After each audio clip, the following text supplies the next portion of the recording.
Hello everyone. आज हमारे साथ जो शख्सियत मौजूद हैं वो हैं सिरसा हरियाणा से mental health counsellor mister Dilbag Singh. तो आज हम दिलबाग सर से जानेंगे हेल्थ से रिलेटेड, मेंटल हेल्थ से रिलेटेड बहुत सारे टॉपिक्स के बारे में, और ये भी जानेंगे कि कुछ सिचुएशंस ऐसी होती हैं जब हम चीज़ों को हैंडल नहीं कर पाते, तो क्या दवाइयाँ उनके लिए कारगर हैं या एक अच्छी काउंसलिंग। तो हमारे साथ मौजूद हैं आज की guest mister Dilbag Singh. Sir, बहुत बहुत स्वागत है आपका। जी, थैंक यू जी, बहुत-बहुत धन्यवाद आपका राहुल जी। जी, तो दिलबाग सर, पहले तो आप बताएं कि इस कोरोना टाइम में, पैंडेमिक टाइम में, जब बहुत सारे लोग बहुत परेशान हैं, ऐसे में आपने एक अलग ही काम शुरू किया लोगों को मेंटल पीस देने का, उनकी काउंसलिंग करने का, उन्हें सुकून पहुंचाने का। तो इसकी इंस्पिरेशन कहाँ से मिली?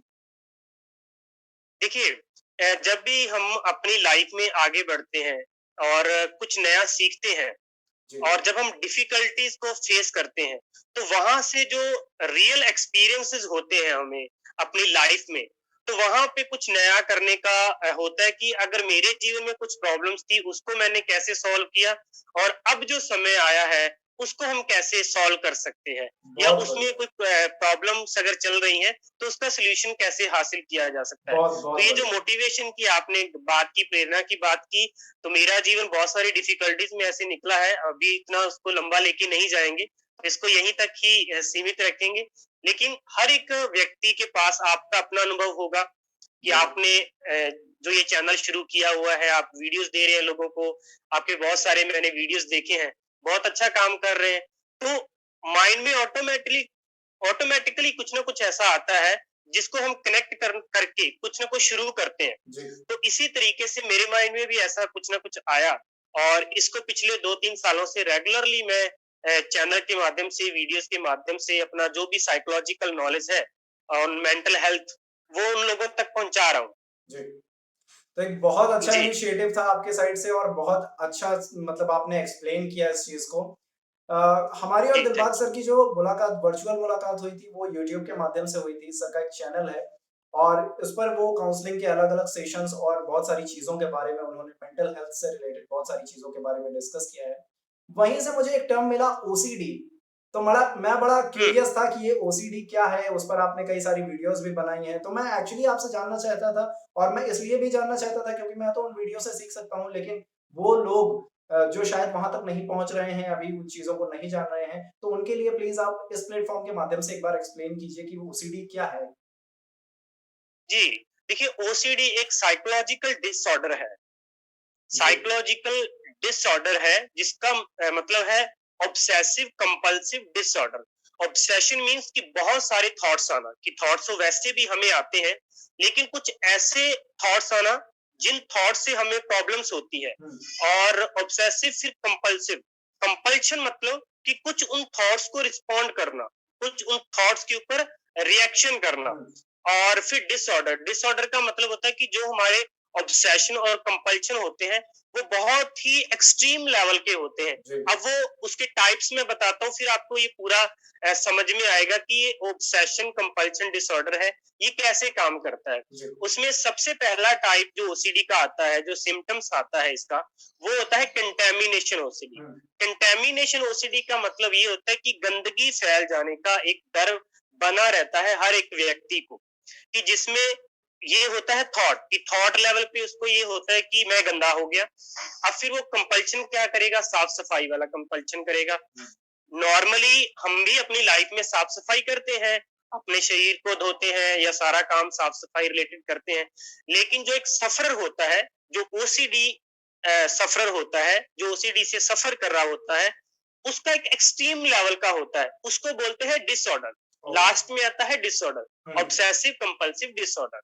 तो इस तरीके से वो हर एक चीज को इतना साफ करेगा कि उसका मोबाइल को टच हो गया या किसी ने टच कर दिया, मान के चलो किसी का फोन है, जैसे मेरा फोन, और आपने टच कर दिया, जी। और अगर मैं उस चीज से सफर कर रहा हूँ, तो मुझे उस फोन को धोना पड़ेगा। हुँ, हुँ, तो हुँ। ये एक एक्सट्रीम लेवल का हो गया प्रॉब्लम, बिल्कुल, बिल्कुल। Psychological disorder. हुँ, हुँ, हुँ। तो उसको ऐसे लगता है कि अब मुझे कोई बीमारी लग जाएगी, हाँ, अ, मेरी डेथ हो जाएगी, या मेरी उस साफ सफाई अगर मैंने नहीं किया, तो मेरी फैमिली मेंबर्स को या किसी रिलेटिव्स को या किसी दूर के रिश्तेदार को हुँ, हुँ, उसको हुँ। कुछ हो जाएगा।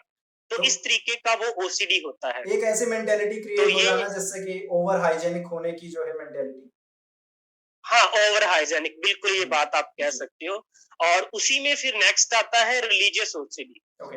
रिलीजियस ओसीडी में क्या होता है कि जैसे मंदिर हो गया या मूर्तिज़ हो गई, उसमें उसके उससे रिलेटेड लोगों को क्या सेक्सुअल थॉट्स आते हैं। हुँ, हुँ, कि मैंने सेक्सुअल थॉट्स हो गया, कि मैंने उनको मतलब सेक्सुअल एक्शन उनके साथ कुछ ऐसा कर लिया है कि मैं उनके हुँ, साथ रिलेशन बना रहा हूँ, अच्छा। ये चीज़ होगी। उसके बाद जैसे मूर्तियाँ होती है कि मैंने वो मूर्ति तोड़ दी, मैंने इसको पैर मार दिया, फिर वो क्या करेंगे बार-बार माथा टेकेंगे। ये थॉट्स हो गया उनका। हाँ, अब कंपल्शन में वो लोग क्या करेंगे, कंपल्शन में वो लोग सॉरी कहेंगे। हाँ, उसको थॉट को अ अ, थॉट को बचाने के लिए, हुँ, अपने आप को क्लियर करने के लिए। क्यों? क्योंकि वो सुप्रीम पावर मानते हैं, तो उनको ऐसा लगता है कि ओह! मैं ऐसे कैसे सोच सकता हूँ? तो बिल्कुल, मुझे बिल्कुल। तो गॉड जो है वो सज़ा देगा, मैंने सेक्सुअल थॉट्स उनके बारे में कैसे सोच लिया, हुँ, मारने का उनके बारे में कैसे सोच लिया। तो फिर उस ऑब्सेशन को क्लियर करने के लिए अपने आप को सेफ बिहेव में लेकर के जाने के लिए फिर वो सॉरी कहते हैं, हुँ, या वो बार-बार मंदिर जाएँगे, या बार-बार कुछ चढ़ावा चढ़ाएँगे, या बार-बार अपनी गलती मानेंगे। हुँ, तो हुँ, उनको हुँ, बहुत ज़्यादा गिल्ट फ़ील होता है, बुरा लगता है। कॉन्शियसली उनको भी इतना ध्यान तो राहुल जी होता है कि मैं ये जो कर रहा हूँ ये सही नहीं है। जी, ये अब नॉर्मलिटी की ओर है, लेकिन मन को सैटिस्फैक्शन नहीं होता, वो उनको करना ही पड़ता है। हाँ, ये रिलीजियस ओसीडी की मैं बात कर रहा जी, हूँ। और इसी से रिलेटेड एक और पॉइंट आता है कि जैसे कुछ लोगों का जैसे मंदिर में माथा टेकना होता है कि हुँ, जैसे ऑन रोड कुछ मंदिर होते हैं छोटे-छोटे जी, या जी, कोई जी, गुरुद्वारा, जी, अगर उनको सड़क पे जा रहे हैं उन्होंने माथा नहीं टेका है, हुँ, हुँ, तो उनको ऐसे लगता है कि ये तो बहुत बड़ी गलती कर दी, अब तो हाँ, कुछ होने वाला है मेरे साथ। हुँ, तो ये जो सारा का सारा रिलीजियस कॉन्सेप्ट है, जो गलत बिलीफ सिस्टम है, अब ये होता क्यों है इसको जानना बहुत जरूरी है।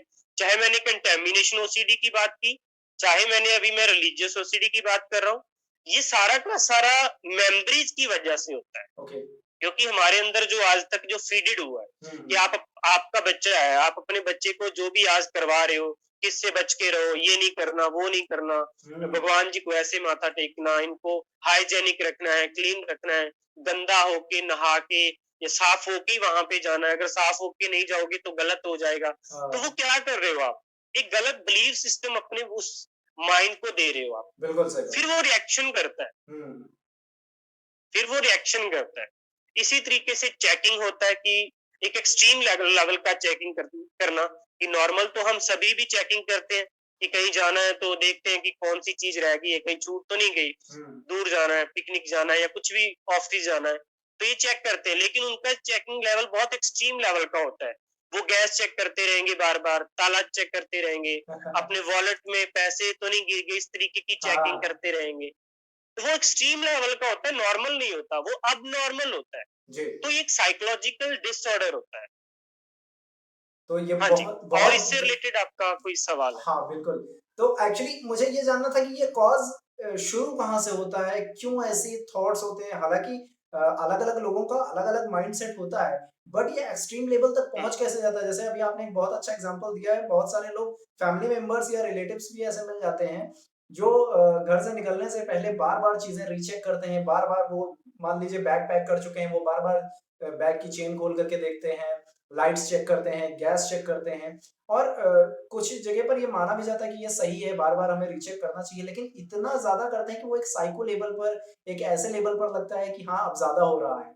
तो ये इसका कॉज़ और क्या है? एक कहाँ चीज़, से शुरू होती है ये चीज़? हाँ, जी, जी, बिल्कुल। कॉज़ मैं बताऊँगा, लेकिन जो अभी आपने एक बात बोली है उसको थोड़ा-सा मैं और हाइलाइट करना चाहता हूँ, जी। कि जैसे आपने बोला कि वो बहुत ज़्यादा बार हो जाते हैं। हुँ, तो इसमें जो मेन पॉइंट है वो उनको भी पता होता है कि मैं बहुत ज़्यादा बार कर रहा हूँ। हुँ, उनको ऐसा नहीं है, हम कह सकते हैं कि उनको कुछ पता नहीं होता।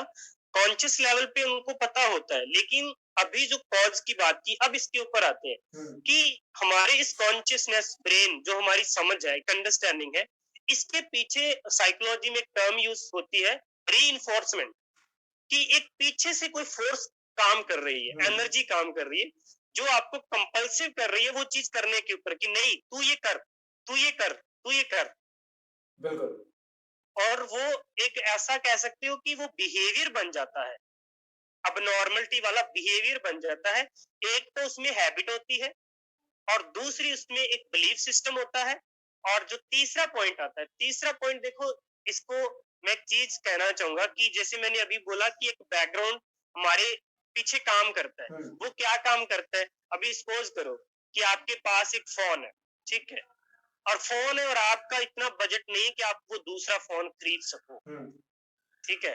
तो मुझे आप ये बताइए कि आप उस फोन की कितनी केयर करेंगे? करेंगे ना? बहुत क्योंकि ज्यादा। हमारा बिल्कुल। बजट नहीं है कि हम उसको दोबारा से ले सकें। सपोज कर 10-15 हजार का फोन है, हाँ, तो इतना नहीं है, तो हम उसको देखेंगे कि यार ये कहीं गिर तो नहीं गया। बिल्कुल बिल्कुल। तो वो एक लेवल पे सही है। इसी तरीके से जो डिफरेंट डिफरेंट जो डिसऑर्डर होते हैं, उसके पीछे एक फोर्स काम करती है। कि जैसे सपोज करो, एक और मैं एग्जांपल लेता हूँ कि ईगो।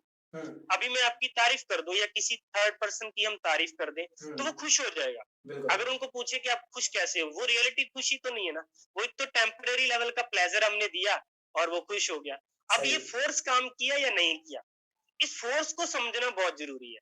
हाँ। जो री की टर्म मैंने यूज की कि पीछे के साइकोलॉजी के उस फोर्स को समझो। कि अभी सपोज करो मैं आपसे बात कर रहा हूँ या मैं अपनी तारीफ कर रहा हूँ आपके सामने, तो वो मैं क्यों कर रहा हूँ मुझे वो पता होना चाहिए कि मैं अपने आप को दिखाने के लिए आपके सामने तारीफ कर रहा हूँ। अगर तो दिखाने के लिए कर रहा हूँ तो ये भी मुझे पता होने की चाहिए कि हाँ, दिखाने के लिए कर रहा हूँ। क्योंकि दिखाने के लिए क्यों कर रहा हूँ? क्योंकि वो मेरी ईगो सेटिस्फेक्शन हुआ कि मुझे सेटिस्फेक्शन मिल रहा है, मुझे तारीफ मिलेगी। उसके पीछे का बैकग्राउंड पता चला ना। तो जो अबनॉर्मलिटी जो बिहेवियर है उसके पीछे के बैकग्राउंड को जब हम चेक करते हैं, तो फिर हम अबनॉर्मलिटी की ओर नॉर्मलिटी की ओर आते हैं। ये बिहेवियरल कॉन्सेप्ट है। अच्छा, बेसिकली इसके लिए लोग कहते हैं कि योगा, मेडिटेशन और इस तरह की चीजें करनी चाहिए। तो क्या बेसिकली इन चीजों से या उसका जो बिलीफ सिस्टम है वो जो है एक्सटर्नल काउंसलिंग या एक्सटर्नल मोटिवेशनल जो सोर्सेज हैं, तो क्या उससे जो है वो सही हो जाता है या फिर दवाइयाँ, कुछ पर्टिकुलर दवाइयाँ हैं उसके लिए, एक पर्टिकुलर टाइम पीरियड तक उसको चलाना होता है? इसके बारे में कुछ जी बताइए, राहुल जी, सॉल्यूशन क्या राहुल जी, बहुत ही अच्छा सवाल किया आपने और ये बहुत इंपॉर्टेंट है आपका। देखो, जो योगा टेक्निक्स होती हैं या फिजिकल कुछ एक्सरसाइज होती हैं या मेडिटेशंस होती हैं, ये बॉडी के लेवल पे कुछ टाइम के लिए सही होता है।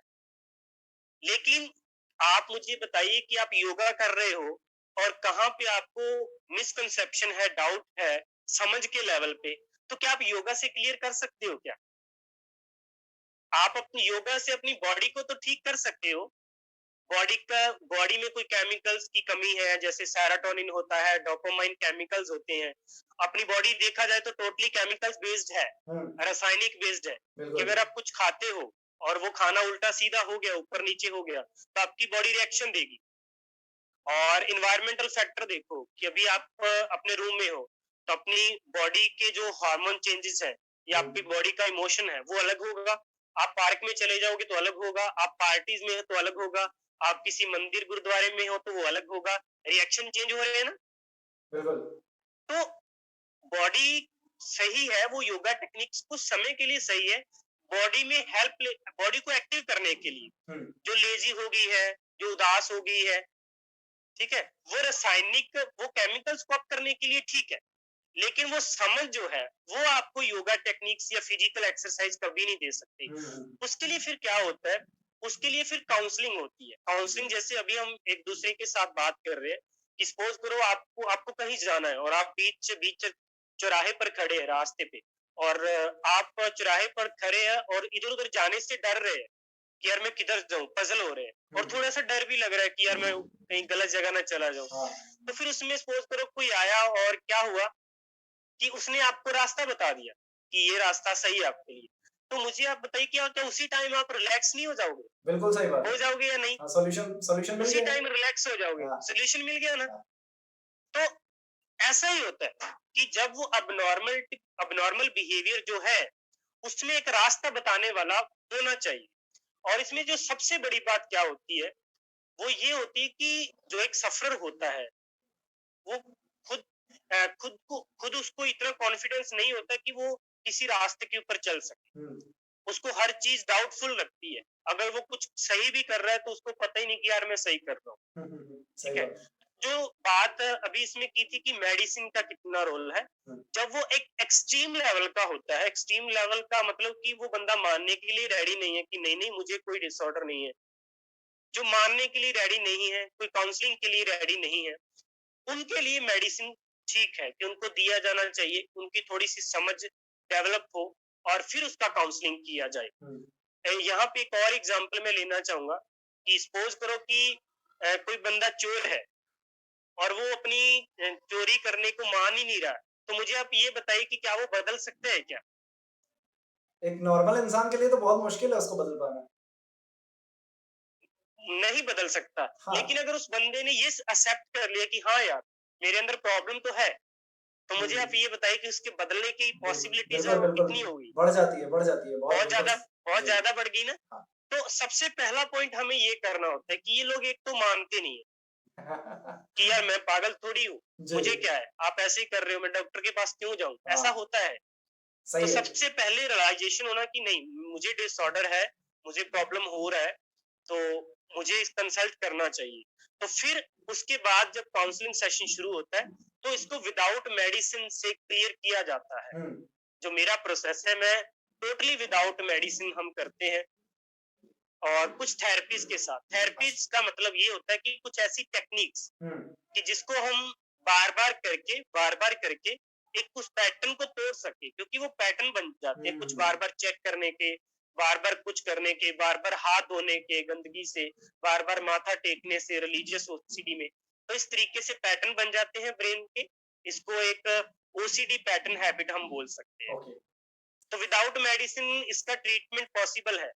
हुँ, और एक ही बात लास्ट में मैं जो बहुत इंपॉर्टेंट है आपकी इस मेडिसिन वाले क्वेश्चन के साथ, जी, वो ये है कि जब मैंने एक अष्टवक्र गीता, अष्टवक्र जी के बारे जानते होंगे जी, आप। जी, जी, जी, अष्टवक्र जी गीता को जब मैंने स्टडी किया, हुँ, उसमें राजा जनक की बात होती है। अष्टवक्र को वो मुक्ति, कि मैं मुक्त कैसे हूँ, इस जीवन से मुक्त कैसे हुआ जाए, असली ज्ञान को कैसे हासिल किया जाए। हुँ, तो उन्होंने एक ही चीज बोली है अष्टवक्र जी ने। उन्होंने कहा है कि इस जीवन की जो ये सफरिंग है, सफरिंग मतलब दुख, कि मुझे बुरा लगता है, मुझे दुख होता है, मुझे मुझे इरिटेशन होती है, जो ईगो होती है, उन सबको अगर हम खत्म करना चाहते हैं, तो उसका एक ही जो सॉल्यूशन है, वो है ज्ञान, वो है बोध, वो है विवेक, वो है अंडरस्टैंडिंग, वो है समझ। जब हम उस लेवल पर काम करते हैं अपने ऊपर, तो फिर सफरिंग को हम दूर कर सकते हैं। नहीं बहुत तो अच्छी बात। सफरिंग को दूर करने का कोई भी अल्टरनेटिव नहीं। हुँ, मेडिसिन से आप कुछ टाइम के लिए ठीक हो सकते हो, कि जैसे वो कहते हैं ना, नींद नहीं आई तो मैंने हाँ, आज मेडिसिन ले ली, तो आज नींद आ गई, मुझे फिर कल लेनी पड़ेगी, फिर परसों भी लेनी पड़ेगी, फिर वो तो टेम्परेरी हो गया ना। बिल्कुल सही बात है, बिल्कुल सही बात है। ठीक है। और तो हाँ, तो और तो कोई दिलबाग सर बात आपने पूछना चाहते हैं? बहुत अच्छे तरीके से बहुत सिंपल तरीके से इन बातों को एक्सप्लेन किया और महर्षि अष्टवक्र की जो आपने जो एग्जांपल दिया उन्होंने जो कहा कि ज्ञान बहुत जरूरी है। महात्मा बुद्ध को भी बोध हो गया था, ज्ञान हो गया था और जिस बोध हो इंसान को गया। भी ज्ञान जी। हो जाता है वो इन चीजों से बाहर आ जाता है। कंटामिनेशन हाँ। और रिलीजियस बेस्ड जो हमने बात की कि ओसीडी होती है, इसके अलावा एक और मेंटालिटी होती है जो आज के टाइम में यूथ में क्रिएट हो रही है। जो यंगस्टर्स हैं जी। वो अपनी बातें शेयर नहीं करते हैं। ये किस तरह की मेंटालिटी है, चाहे वो घर परिवार में हो, चाहे वो अपने पार्टनर से, स्पेशली जो आप उसको जो है लव साइट्स कह सकते हैं या फिर तो आपने आपस में भी वो लोग पार्टनर्स को भी बातें शेयर नहीं करते हैं, पेरेंट्स से भी बातें शेयर नहीं करते हैं, सोसाइटी में भी वो मतलब जो उनके अंदर चल रहा है बस उनके अंदर चल रहा है। तो उनकी एक पर्टिकुलर मेंटालिटी जी। है, तो इसको किस कैटेगरी में रखा जाए और इस पर क्या सॉल्यूशन देखिए, सबसे पहली बात तो मैं ये कहना चाहूंगा कि हर एक पर्सन के पास एक अपनी उसकी ईगो होती है। है? उसको पता है या नहीं पता, वो एक अलग बात है। जी। तो सबसे पहले तो अगर वो बताएंगे तो वो ये समझे कि यार मेरी इंसल्ट हो जाएगी। हुँ, सबसे पहला पॉइंट जो आता है। जी। ठीक है।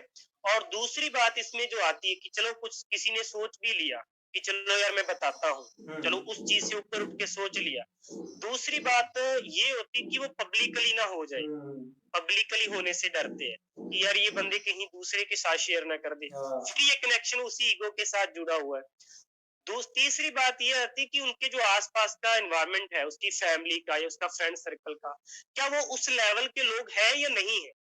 बिल्कुल ये भी होता है कि कुछ ऐसे होता है कि जो छोटी एज के बच्चे होते हैं उनकी मेंटालिटी बहुत अच्छी होती है और बड़े लोगों की वो मेंटालिटी कई बार वो नहीं होती। बिल्कुल बिल्कुल तो उनको ये पता होता है कि यार इनको बताएंगे तो कुछ फायदा वाले होने वाला है नहीं, कुछ ये मेरे हेल्प तो होने वाला है नहीं। क्योंकि मेरे पास केसेस आते हैं, छोटे हमारी एज के कुछ लड़के आते हैं तो वो कहते हैं कि सर, लड़कियां भी आती हैं तो वो कहते हैं कि सर मैंने अपने अभी तक मम्मी पापा को नहीं बताया। तो मैंने कहा आपको बताना चाहिए, आपको ज्यादा हेल्प होगा, वो आपको और सपोर्ट करेंगे, आपको इमोशनली भी आपको हेल्प मिलेगा और आपको और तरीके से, सभी तरीके से हेल्प मिलेगा। वो कहते कि सर हमने बताया एक दो बार, उसने इग्नोर कर दिया। तो ये इन्वायरमेंट बहुत ये भी इसका रोल होता है। हाँ। तो उसकी वजह से वो कहीं ना कहीं रह जाती है बातें कि यार नहीं बताना चाहिए। गिल्ट वाला तो मैंने आपको जैसे क्लियर कर दिया। फिर इन्वायरमेंट होना बहुत जरूरी है। तो वो बहुत ही कम लोग ऐसे होते हैं परिवार में कि एक दूसरे को एक बाउंडिंग, एक अच्छी अंडरस्टैंडिंग होती है कि जो एक दूसरे की बातें हम एक दूसरे के साथ शेयर कर पाए। तो वो एक चीज में बहुत इंपॉर्टेंट है जो अभी तक मैंने देखी है, वो ये होता है कि हम शुरू में जो पेरेंट्स का रोल होता है वो बहुत इंपॉर्टेंट होता है इसमें, कि शुरू से ये चीज सिखाई जानी चाहिए हमें कि हम अपनी एक दूसरे की बात को शेयर करें। वो बच्चे को ये बात तो, या हमारी या इससे कम की करें बात, उसको इतनी समझ नहीं होती कि मैं ये शेयर करूं। हाँ। क्योंकि उनको एक डर भी होता है। दूसरी बात, इसको डर भी कनेक्ट कि अगर मैंने बता दिया तो पता नहीं मेरे पेरेंट्स मुझे घर से बाहर ना निकाल दें कि यार ये तू क्या बता रहा है हमें। तो डर, ईगो और ये एनवायरनमेंट, बहुत सारी चीजें इंटरकनेक्टेड जो है वो काम करती है। तो इसकी वजह से जो वो लोग नहीं बता पाते, वो अपने आप को सप्रेस कर लेते हैं, दबाते रहते हैं और फिर वो प्रॉब्लम्स बढ़ जाती है। गाइज ओवरऑल इतनी बेहतरीन इंफॉर्मेशन मेंटल हेल्थ को लेकर के दिलबाग सर ने हमारे साथ शेयर की, और ओसीडी के टाइप्स, क्या सिचुएशंस होती हैं, क्या क्या उसके लिए हम लोगों को करना चाहिए, और बेसिकली जो फोकस्ड पॉइंट था वो ये था कि अंडरस्टैंडिंग, चाहे वो छोटे हों बड़े हों, कोई भी रिलेशन हो, किसी भी तरह की मेंटेलिटी हो, उसे सिर्फ और सिर्फ एक ही तरीके से सही किया जा सकता है, वो अंडरस्टैंडिंग है। लेकिन उसके भी बहुत सारे प्रोसीजर्स हैं। तो क्या वो थेरेपी, क्या वो प्रोसीजर्स हैं, क्या सॉल्यूशन है, इसके बारे में हम दिलबाग सर से बहुत जल्द कनेक्ट होंगे और अगली वीडियो पर हम इस पर चर्चा करेंगे। तो अगर आप भी ऐसी किसी परेशानी से आपकी जिंदगी में भी कोई ऐसी परेशानी है जहां पर आप मेंटल इलनेस फील करते हैं, जहां आपका बिलीफ सिस्टम कमजोर है, विल पावर कमजोर है, आपको डर लगता है, आपको परेशानी होती है, इनसिक्योरिटी फील होती है, तो इस वीडियो को जरूर देखें और इसके बाद हम थेरेपी और सेशन का सेशन करेंगे दिलबाग सर के साथ। दिलबाग सर बहुत बहुत धन्यवाद आपका हमारे साथ जुड़ने के लिए और इतनी महत्वपूर्ण जानकारियां साझा करने के लिए। नमस्कार। Okay, thank you so much. नमस्कार। गाइज आप दिलबाग सर के चैनल पर जा करके बहुत सारी यूजफुल इंफॉर्मेशन ले सकते हैं मेंटल हेल्थ से रिलेटेड, और अगर आप उनके सेशन को पसंद करते हैं तो आपके लिए कमेंट सेक्शन में उनके चैनल का लिंक दिया हुआ है।